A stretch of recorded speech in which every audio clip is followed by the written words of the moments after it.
Provinces up north are now experiencing the effects of Tropical Storm Krising.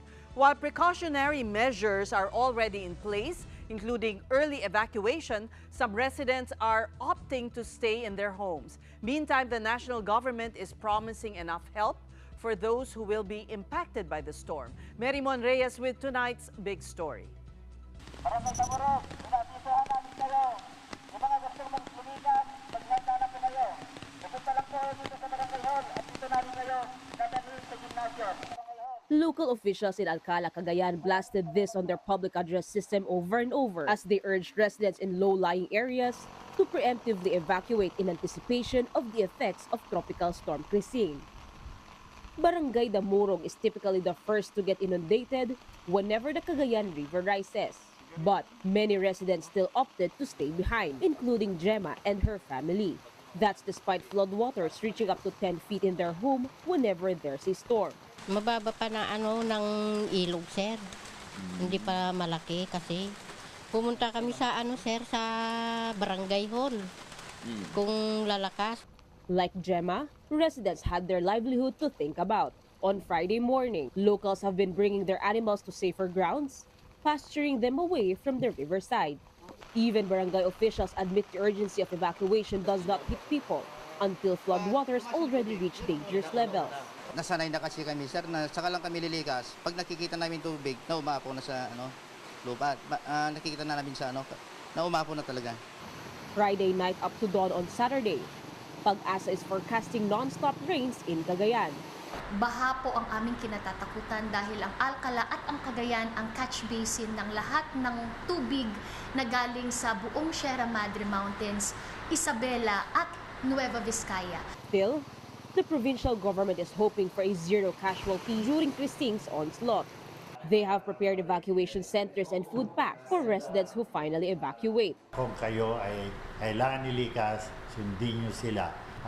Pwedeng magkaroon ng surge ng baybay sa atin at kayo ay matatabunan ng mataas na tubig at malulunod. Kaya yun ang pangangamba ko. Kasi sanay naman tayo sa mga bagyo, pero hindi tayo sanay sa mga ganong sitwasyon. Still up north, huge waves crashed along the shores of Bagudpud, Ilocos Norte on Friday afternoon. Signages have been put up to warn residents of a possible storm surge. Fishing and swimming have also been prohibited after Pag-asa hoisted signal number 2 over Ilocos provinces. But there are daring souls who tried to fish near the shores. Kaya pa naman, sir, kaso kahit na ganito yung tubig, meron pa rin nahuhuli, kaso paunti-unti. Sa mga kabarangay ko pong kagaya kong mangingisda po, magtistis lang po muna tayo, bawal pong pumalaot kasi delikado po. In Palawan, Coast Guard personnel have been rescuing stranded residents from flooded areas since the morning of July 18. They were able to bring at least 88 families to safety. In Cebu City, a small motor bangka was photographed while it capsized following raging waters under the viaduct in Barangay Pasil. These men reportedly ignored warnings not to venture out into the water. Fortunately, they were able to go back to shore. According to a disaster meeting council, the city has been inundated due to the southwest monsoon or habagat since the start of the week. Disaster officials have recommended the declaration of a state of calamity to enable the release of funds for repairs, cleanup, and declogging of waterways. Meanwhile, President Bongbong Marcos inspected DSWD's National Resource Operations Center in Pasay on Friday. Here, there is a fully automated system of repacking that could yield 25,000 relief packs per day. Manual repacking produces only 9,000 relief packages in 24 hours. Paganda dito sa bagong makinarya na ginagamit natin, mas mapapabilis at mas mapapaganda ang ating pagpacking ng mga relief goods para ibibigay natin sa ating mga evacuees. Sana hindi na lumakas yung bagyo, pero kung sakali ay lalakas pa, naka-ready naman tayo.